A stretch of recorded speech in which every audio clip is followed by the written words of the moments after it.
খুব গরম, গরমের জন্য পুকুরে এসে গোসল করতাম।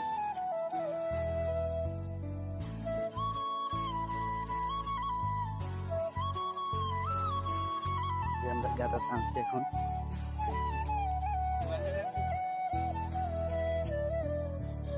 শান্তি নামলো, শান্তি পানির মধ্যে, গরমের মধ্যে পানির মাঝে ডুবে থাকাতে কি মজা। আহ, কঠিন মজা, কঠিন।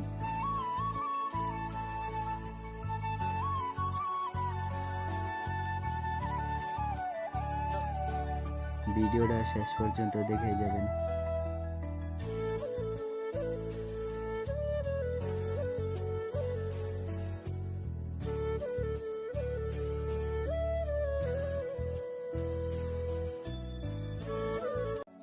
ফার্স্ট ব্লগ ছিল এটা আমার। তো ভিডিওটা কেমন হয়েছে আশা করি কমেন্ট বক্সে বলে যাবেন।